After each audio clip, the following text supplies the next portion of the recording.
What is up, Watch fam? Happy Friday, and welcome to Liquor On. I am Christian from Theo and Harris, and this is my old man, Rolly. And today, we're going to be talking about Panerai strap culture. The fact that right in the middle of owning a Panerai is exploring the world of the straps, and we have two right here that you guys have to know about. And we're going to take a look at them on the strap over a bottle of Spanish Borsao. Didn't we just last week. Is that the same bottle? Yes.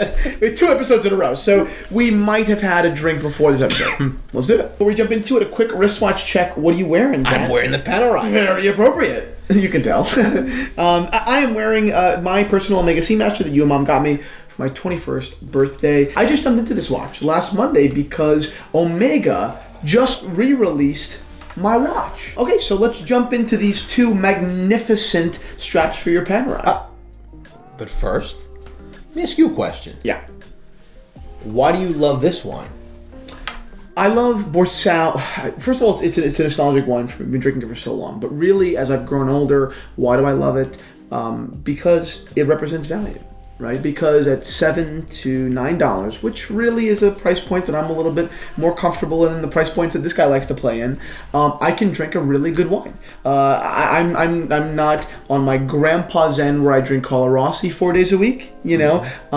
But when it comes to, dollars and cents, it's really nice to know that there is a red wine that I really enjoy, that I know I can speak about on a taste level, and that's worth drinking at a price that I can swing regularly. Do you see my point? Yeah. I'm not always going to go for, like how many of you, for an $18 bottle of wine or $21 bottle of wine. Right. So it's cool to have this. It feels like a security blanket for me. Perfect. Let's give it a little nose. Let's smell the nose.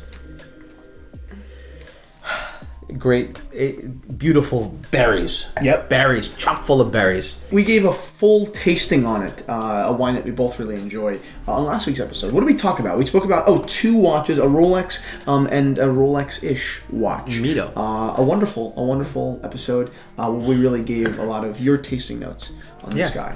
So go take a look at the episode when this is over. Well, before we even go into them, let's give a big thank you to every manufacturer or producer that we're doing 2 episodes on this on matching your Panerai Radiomir with a strap, and we've got 5 straps so far. It's just been a wonderful experience. Thank you so much. Oh my God. Yeah. Right? How are you enjoying it? I was blown away. You've won every one. Yes, I have one more to wear. A lot. One more. One more. Oh right. But you've worn every so far. Yes. A lot. Everyone has been worn. Like regular, such as today, like I said, this is... You can see? Yep, it's worn. Nantucket. Well, I want to give a review without being worn. It didn't make any sense. Yeah. The strap's bent, so it would have looked nicer if it wasn't worn, but we're here to give a real review. Yeah. So this first one we're going to be diving into is from Nantucket Leatherworks, a company I've seen on Instagram a couple times, but I never really had too much interaction with them, and now I have, and it was wonderful. Right? I mean, Anna dealt with Aaron very closely. And then I spoke to Aaron after the strap arrived. And what a wonderful job. What do you think to begin with? Well, first of all, I love green straps. Yeah. And when I saw this, I was blown away. Because it's like a rich... Yeah, it's a rich green. It reminds me of the green that used to cover cars years ago. It was a popular color.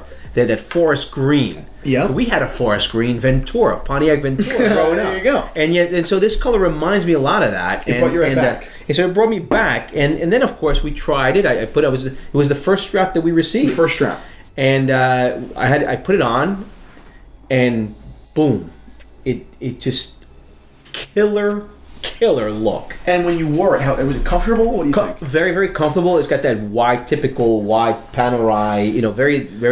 Very little, if not zero. Any tapering. There's no tapering on this one. I knew what you would like. I said, okay, let's do a smaller lug width, and let's do tapering, because I think that would make the Panerai, it would make the watch on his wrist a little bit more comfortable. I know how you like your watches. That's how I like my watches, right? A little bit tapered, a little bit smaller. And I think that the tapering would have made the watch seem less substantial, a little bit more sleek. And that's what we said to Aaron. Right. But he said, bear with me for a second. And he was so right. And not just because it's beautiful, but because He used a vintage-inspired technique. Because the vintage Panerai Radiomirs were originally built with soldered wired lugs, not with these screw-down lugs. So the straps themselves had to be actually sewn on into the lugs themselves. So the strap itself is out of a single piece of folded, obviously stitched and sewn leather, all the way down to the double needle saddle stitch, which places a secure knot on the center of each hole, says Aaron. Something that I not necessarily would have noticed. You notice that it's secure, you notice that something is a binding, but it's cool that he went so far into detail. How about the leather itself? You love the color, you love the shape. The leather itself, comfortable, firm? Completely comfortable. It was supple. Within 2 days, it already taken the shape of my wrist, and if it felt a little tight on day 1, by day 2 it was already mine. Isn't that amazing? Yeah, it's amazing. And what he was talking about, so Aaron uses in this strap a Botero, I believe. It's a type of leather produced by an Italian tannery that not only has this kind of supple, rich feeling, but I don't know necessarily what about the leather makes this happen, but he was explaining it. The color itself, I guess to exposure to oils and things like that, really does get richer with age. And to me, that's an exciting part of the strap. Or any leather. With any leather, even with a shoe, he's absolutely, even with a baseball glove, the oils, becomes... It even turns a little color. Yeah. It becomes patina in certain absolutely. Extent. And it's funny, too, because in bad straps, and I see it all the time, I don't want to call out names on companies, but there are many. The strap looks great on day 1 and day 7 and day 34. But by 3 months in, the strap is just dirty and gross, and there's no resilience. It doesn't embrace oils well. It just gets dirty. Yeah. Big difference there. Right. Big. And again, I could call out names, but I won't. And no. I'm sorry. But I didn't mean that. He listened to he heard an instruction that we had. Yeah. Said, trust me.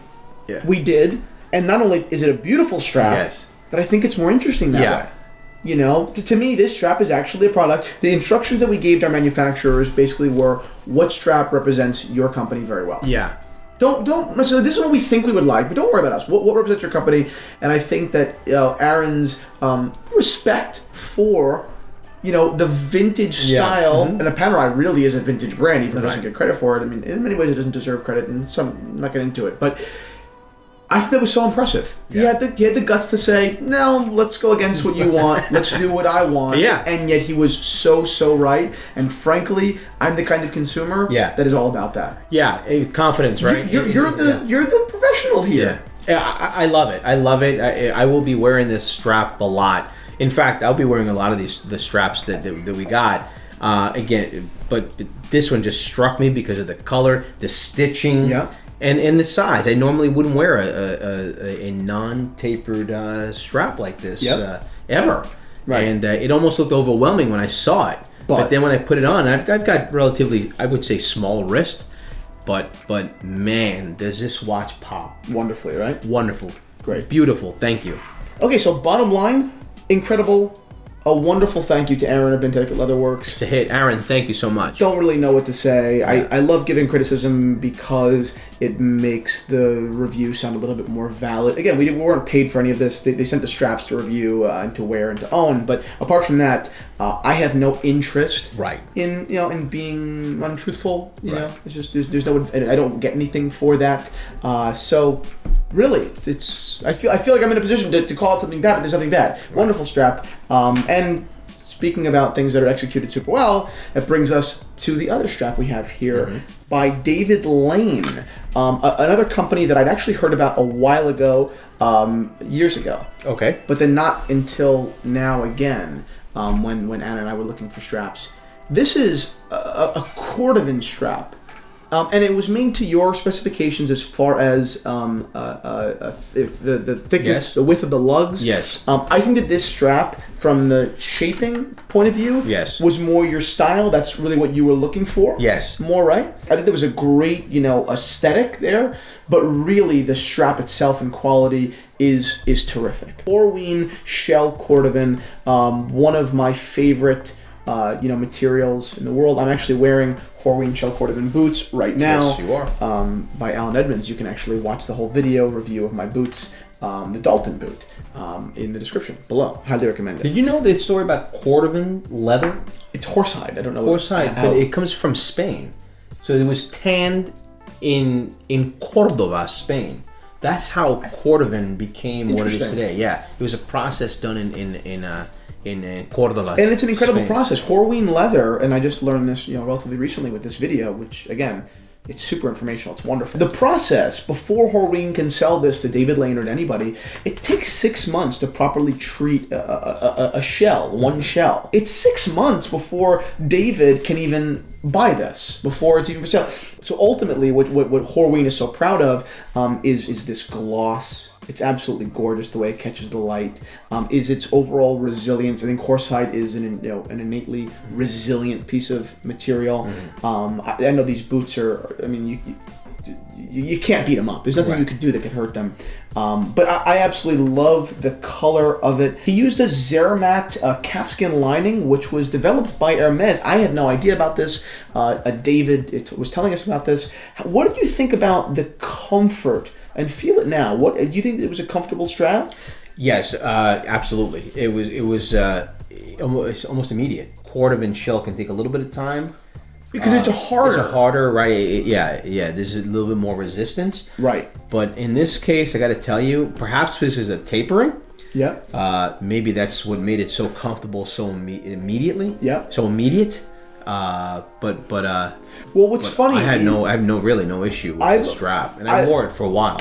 I've owned a couple of Cordovan straps before. They've all been unlined, meaning that they were Cordovan on the front and on the back. Yeah. They were great straps. I like them, but this is significantly is an understatement, but significantly better. Not only does the strap itself have more body, which I think is very important when dealing with a watch of this size, but it is so much more comfortable. The shell hide, I mean, it's beautiful aesthetically, and it's not uncomfortable per se. But this lining was like butter. It's like butter, real glove. Just absolutely like a glove. Yeah. So and again, David was a wonderful person to work with. Yeah. Right, Anna? Thank you, David. Thank you, David. Yeah, thank you, David very and Aaron. generous, and Aaron as well. So much, guys. Yeah. These straps are absolutely wonderful.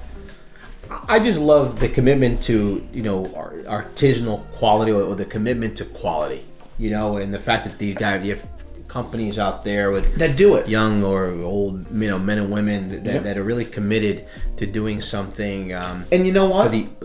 It doesn't always it's not financially. Yeah. Cutting corners is usually the way that a lot of these companies make money. It's just the truth. These guys are not doing that. They just love what they're doing. Yeah. And I don't just say this because of the product. Yeah. We talk to them. Mm-hmm. You know what I mean? Like, I read all of the emails. These were joyous people that were genuinely happy to offer their product to someone who would appreciate it. Yeah. People should know about these guys. That's why we chose them. Yeah. They didn't contact us. These people did not contact us. Anna and I looked through hundreds of strap manufacturers and said, these 4 or these 6 really look really cool. Let's talk to them. They look. Now... Yeah. Some of them were not so cool, but these 2 people and a couple more coming were absolutely wonderful, and their products were genuinely as kind of supreme as the way they handled the transaction. Yeah, and I'm privileged to wear to